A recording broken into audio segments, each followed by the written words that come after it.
डमरू बजाया बोले दूड़ा दूड़ लाया, पखरू में जोर मुर लाया। सबनी की नमस्ते, आदाब, नमस्कार ते जय शंकर। शिवरात्रि दे पाक पवित्र वेले दियां तुसें सारें की मतियां मतियां मुबारखां। ते मैं ZICC डूडू सुभाष ब्राह्मणू ते मेरे कन्नै अज दो बड़ियां टैलेंटेड बच्चियां गौरमेंट हाई स्कूल छत्रैड़ी जोन डूडू दियां ये छात्रां शक्ति देवी स्टूडेंट ऑफ क्लास 9th ते मीनाक्षी देवी स्टूडेंट ऑफ क्लास 7th बड़ियां टैलेंटेड बच्चियां बड़ा अच्छा गांदियां ते शिवरात्रि दे इस मौके उपर एक शिव भजन डोगरी च थोड़े सामने पेश करा दियां। उम्मीद है कि बच्चियों की कोशिश तुसें की जरूर पसंद आऊग ते पसंद आऊग ते ज्यादा कोला ज्यादा शेयर करियो। मता मता धन्नवाद ते एंजॉय करो ये भजन। डमरू बजाया बोले दूड़ा दूड़ लाया, पखरू है जोर मुर लाया। सोन मीना चली पिया यात्रा कैलाश, सोगी सोगी यात्रा जो जाना। सोन मीना चली पिया यात्रा कैलाश, सोगी सोगी यात्रा जो जाना।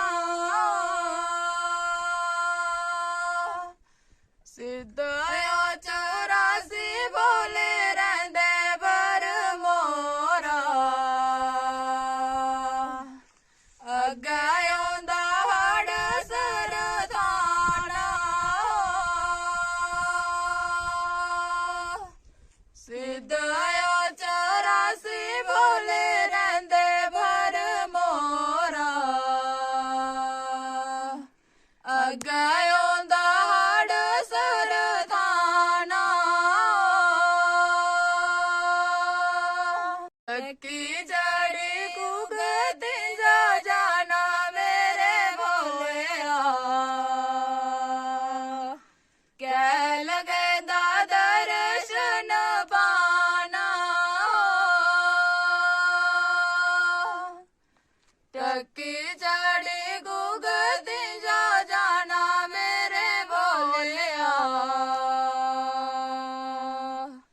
कै लगे दा दर्शन पाना।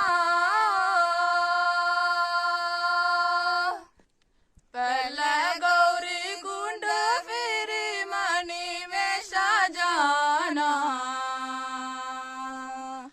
भोले जी दा दर्शन पाना।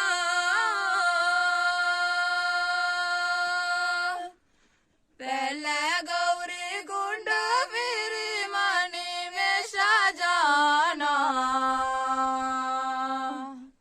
भोले जी दा दर्शन पाना। डमरू बजाया बोले दूड़ा दूड़ लाया, पखरू है चूर मुर लाया। डमरू